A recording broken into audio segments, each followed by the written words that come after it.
The elderly and infirmed. In total, 12 residents of nursing homes and senior living facilities have died. 5 of those victims were actually found this weekend when health officials with the city of New Orleans checked on senior living facilities. Yeah, Dr. Jennifer Avegno with the New Orleans Health Department is speaking now about the response to those homes here in Orleans Parish, so we want to take a listen in. What about that? Peter, can you go ahead and give your name, obviously, and then your title with the city, please? Thank you. Good afternoon. Thank you, Doctor. Peter Bowen, Deputy Chief Administrative Officer, the Office of Business and External Services.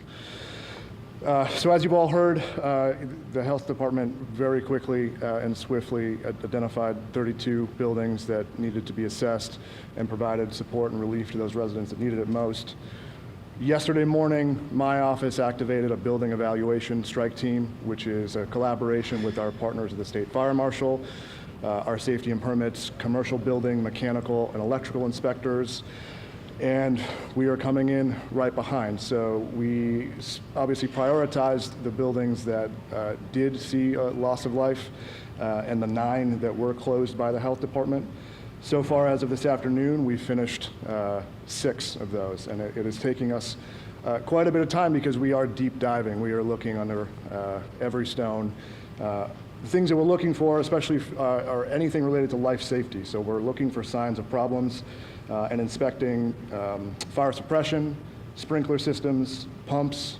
We're looking for anything that may be or may become a fire hazard. And again, anything mechanical, so all of the elevators. We are doing samples of several interior units on all of the floors, and obviously extensive exterior and roof inspections, just to make sure that any and all of these systems are operational or what needs to be done to get them operable. Obviously, the priority right now is these life safety issues so that we can get residents safely home.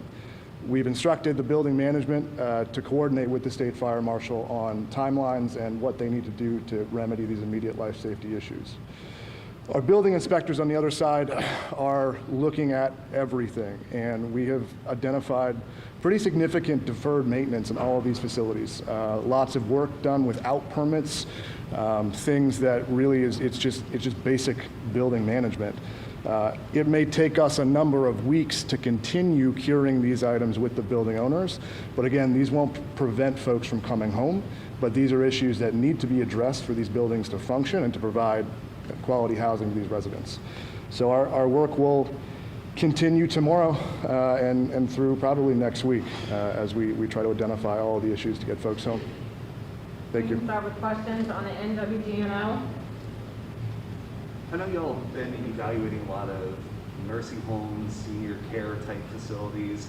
A lot of people that live in senior living apartments, though, have been reaching out to us saying that, hey, we don't have electricity, we can't get in touch with the building manager. What would your advice be to those people? I know they sort of fall under different guidelines because it's not a nursing home per se, but it is a senior care type facility. I mean, the guidance.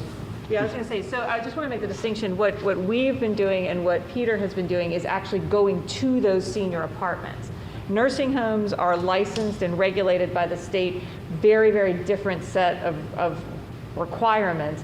What we've discovered is the gap just at the facilities you're talking about. So those 32 plus that we've been to, they are privately owned and managed, elderly and vulnerable population, independent apartments, many, if not all of them, with some kind of federal subsidy to operate. Peter, do you have anything? Yeah. No, that's the important distinction to make, right, is that all of these facilities are in that gap, and we're definitely very motivated to understand how to close that gap moving forward. And this is a priority for my office beyond the storm. We had already begun, in the wake of the collapse in Surfside, starting a program to recertify all of our commercial buildings. And so this is kind of that pilot for us to really refine that checklist. And over the coming years, we need to re-inspect every commercial building in this city to make sure that, no tragedy ever happens again. Next question, panel 6. Just when it comes to the 9 apartment facilities that were closed, do you have any updates on the citizens? Like, is everybody okay? If you could kind of just describe the conditions that you saw from those specific apartment facilities. Last I heard, all the residents that had been relocated are safe in state shelters or with family. Certainly by the time we arrived, some of them had power back and were quickly trying to clean up. So mostly what we were seeing, again, was just deferred maintenance, right? One building, for example, the pump room door had been painted shut, right? Clearly no one had been inside to check on the pump system in quite a while. So it's mostly those things that we're seeing and looking for. And just one more question. It looks like the Louisiana Department of Health revoked the licenses of 7 nursing homes. I know you guys are talking about apartment complexes, but just given, there's 2 of them that are here in Orleans Parish, is that something that you guys are kind of like, is that what you guys are doing, like investigating? Could it lead to? So we are absolutely have activated our legal resources in the Office of Code Enforcement and Safety and Permits. We're documenting everything we find, and yes, it's quite possible that some of what we find may turn into administrative adjudications, fines, issues with occupational license in the future. That's the next step. Once we get folks safely home, once we get these buildings remedied, the city will definitely be pursuing any action we can to make sure this never happens. Dr. Vegna, did you want to follow up on what you said? No, I think that's okay. WW&O. Yeah, I was wondering if you could maybe explain kind of how we got here, because it seemed like LDH today explained that these places, the nursing homes specifically, had evacuation plans, and they just didn't follow those plans or didn't follow whatever codes they were supposed to follow. So I'm wondering, did these apartments, were they under guidelines to report issues in these facilities and just didn't do it, and there was no checking in on them? Or like what did they do basically that got to this point, and how were y'all involved in that? Right, so focusing on the nursing homes, again, they're learning the lessons from past disasters, right, as we always should, because to repeat a tragedy is inexcusable. Nursing homes have much tighter restrictions now and regulations in terms of emergency plans. So whether that's generators, whether that's having an evacuation plan that has to be approved by the Louisiana Department of Health. That has worked very well for the majority of our nursing homes. It's whether it's the state, and we have some additional regulations in terms of generators in New Orleans. We know who needs fuel, what kind of generators they have, and have been easily able to address those nursing homes needs that are here in New Orleans and that stayed during the storm. That worked as it's supposed to. What happened with those 7 nursing homes that went to Independence is that they had a plan, and the plan on paper was reviewed and found to be appropriate. However, the plan on paper was not what happened. And when inspectors from LDH started hearing reports really immediately after the storm, they did, similar to what we did, deploy on scene, and when they saw the conditions there were not what was in the approved plan, they took immediate actions, as they should have. That never should have happened. If you have a plan and you don't stick to the plan, or if you have a plan and you stick to the plan, then that's going to mitigate issues. The facilities that we're talking about here do not have the same licensing requirements or regulations. And so because of that, there's no real standard that says everyone in this type of facility has to have this type of oversight, accountability, and plan for a disaster. That's the policy gap that we at the city, this administration, city council, and state, probably federal partners as well, are going to look to address. What are the commonalities that would create a standard of care for residents in these types of buildings? I have a follow-up to that, if that's okay. 2 quick follow-ups. Sure. So you had mentioned that you learned from past mistakes, so I'm wondering if this was not an issue that had already come up with other hurricanes like Katrina or even Laura, about looking at these, apartment complexes, seeing that there was a lack of code that was available to make sure that these people were going to be okay. Why do you think something like that didn't come up before? And then the second part of that question is, so what is the recourse then? Because those nursing home facilities have their licenses taken away, but if there's no law, what's going to happen? That question I don't know. I can't answer, because I think we're still figuring out exactly what the conditions were. Certainly we're going to look to see where they're, that's what Peter's team is doing. Is there anything structurally or in terms of the building that really should have been addressed beforehand? And as he said, that might go through adjudication. I can't speak to what happened during Katrina with these particular facilities. We have at the health department and on our radar these facilities, and we keep in touch regularly during disasters. We did for Zeta. Again, not sure what the need really was in Gustav or Isaac, but this is the first big test since Katrina. And so I don't think we had fully understood how great the gap was. Again, we must learn that lesson. And when I say we, I am taking ownership for our part as well, to recognize that there's got to be a different standard so that we don't repeat this again. Next question, Fox 8. And this is a question probably for Mr. Bowen. These 32 facilities that you guys have been going in and inspecting, have they been previously inspected, or is this kind of the first time? Or is there other opportunities to inspect these buildings and requirements? So what we're finding is, when I mentioned deferred maintenance, right, this is the responsibility of the property management company, right? So the city would have inspected on construction and issued certificates of occupancy and things like that. I also mentioned work without permits, right? So if folks are doing things on the property and not applying for the appropriate permits, we don't know about it. And so there would not have been an opportunity for the city to inspect these things.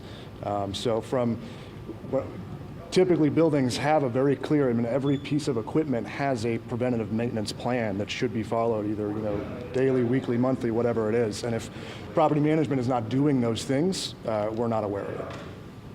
Last question from Mike McDaniel.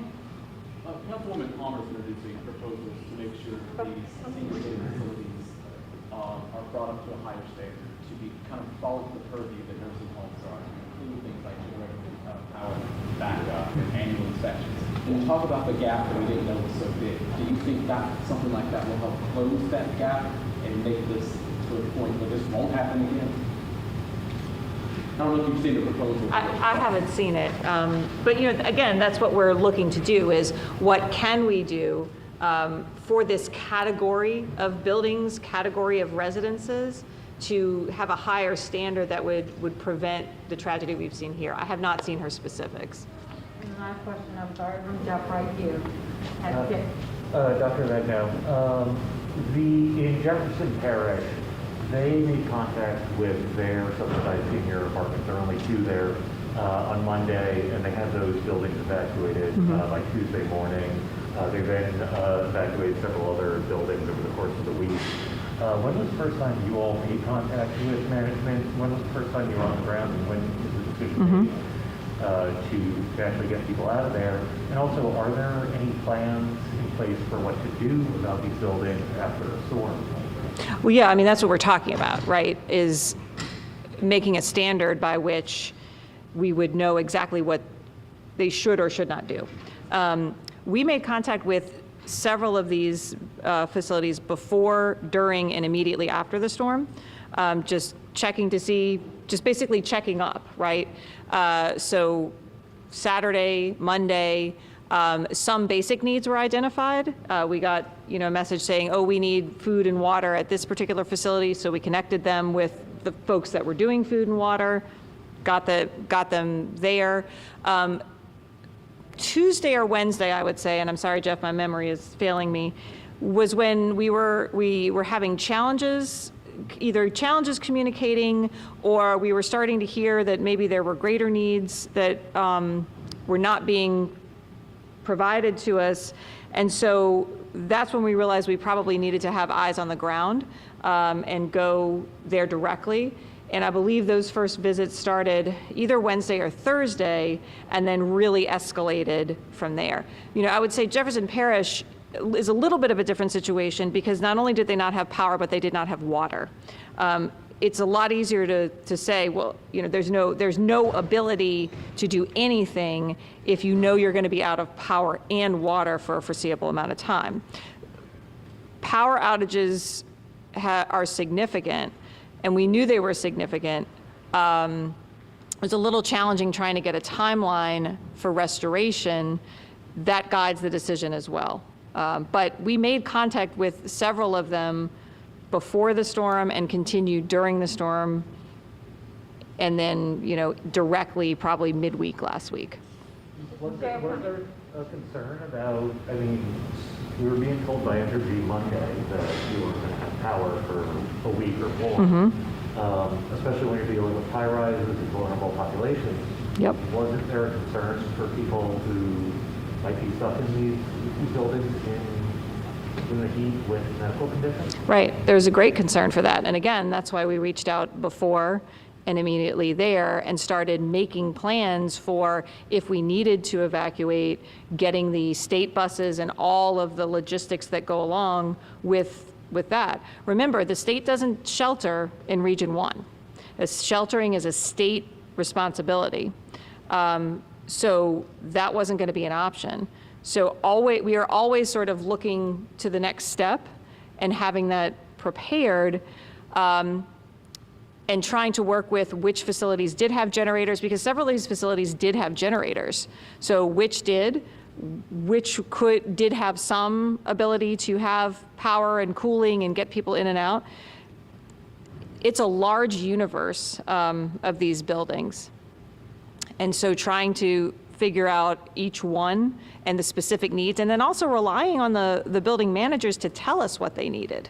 You know, if we're being told all we need is water and food, and we can deliver that, then, you know, that's not helpful for us to understand if the need is greater than that. And just when it comes to the 32 apartment facilities, did you guys receive reports from citizens about them? I'm just curious in finding out how you found out about Right. them. So some, again, we decided to start going to, and then some we were receiving reports of this one. And really they all started to coalesce. The ones that we started to go to first were the ones that we were concurrently receiving a good number of reports to. So we were able to ground truth that when we went and visited them in person. And how many facilities have been closed so far? And then also how many deaths? I know we Right. reported on 5. Yeah, it's, as far as we are aware, it's still 5 deaths. A total of 9 facilities closed since Thursday or whenever we started, but a larger number of that we've been to. Thank you, guys. That concludes the press conference.